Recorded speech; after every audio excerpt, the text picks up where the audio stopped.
¿Sabías que Jesús estuvo 3 días en el infierno? La creencia de que Jesús descendió al infierno después de su muerte en la cruz y antes de su resurrección es un tema fascinante dentro de la teología cristiana.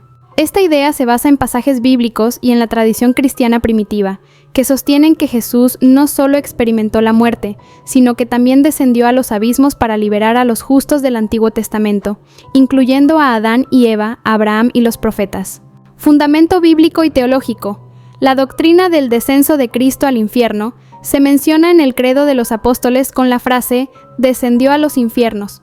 Entre los pasajes bíblicos más citados para fundamentar esta creencia están 1 Pedro 3:18-20, porque también Cristo padeció una sola vez por los pecados, el justo por los injustos, para llevarnos a Dios, siendo a la verdad muerto en la carne, pero vivificado en el Espíritu, en el cual también fue y predicó a los espíritus encarcelados, los que en otro tiempo desobedecieron, cuando una vez esperaba la paciencia de Dios en los días de Noé.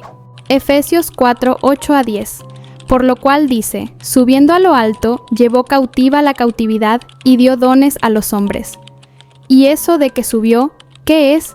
Sino que también había descendido primero a las partes más bajas de la tierra. Mateo 12:40. Porque como estuvo Jonás en el vientre del gran pez 3 días y 3 noches, así estará el Hijo del Hombre en el corazón de la tierra 3 días y 3 noches. Estos versículos han sido interpretados por muchos teólogos como evidencia de que Jesús descendió a los lugares de los muertos, Sheol o Hades, y liberó a las almas de los justos que esperaban la redención.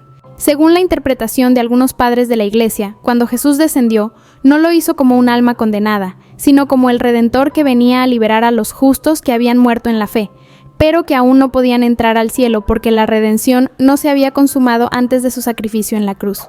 Pero, ¿a quién ayudó Jesús en el infierno? De acuerdo con esta visión, Jesús descendió al Hades para anunciar la victoria sobre el pecado y la muerte, y liberar a aquellos que habían esperado su venida. Entre ellos estarían Adán y Eva. La tradición cristiana sostiene que nuestros primeros padres fueron liberados por Cristo, cumpliendo así la profecía de Génesis 3:15 sobre la redención del linaje humano. Abraham, quien había recibido la promesa de Dios, pero aún esperaba la redención plena. Moisés y los profetas, que habían hablado de la venida del Mesías y habían guiado al pueblo de Israel en la fe. Los justos del Antiguo Testamento, aquellos que habían vivido en fidelidad a Dios y esperaban la salvación. En la tradición ortodoxa y en algunos escritos apócrifos, como el Evangelio de Nicodemo, se describe en detalle cómo Jesús llegó a las profundidades del infierno y quebrantó sus puertas, liberando a los justos y derrotando a la muerte y al diablo. El significado teológico del descenso de Cristo. El descenso de Jesús a los infiernos tiene un profundo significado teológico. Victoria sobre la muerte y el pecado. Jesús no solo murió, sino que descendió hasta lo más profundo para demostrar que su victoria era completa. La salvación es para todos los tiempos, no solo para los que vivieron después de Cristo, sino también para los justos que le precedieron. La plenitud del amor de Dios, mostrando que nadie queda olvidado en la economía de la salvación. El descenso de Jesús al infierno antes de su resurrección es un misterio de la fe cristiana que ha sido interpretado de diversas maneras a lo largo de la historia. Sin embargo, la idea de que Jesús liberó a los justos del Antiguo Testamento y proclamó su victoria sobre la muerte es un mensaje de esperanza y redención universal. La resurrección, que siguió a este evento, marcó el inicio de una nueva era de salvación para la humanidad.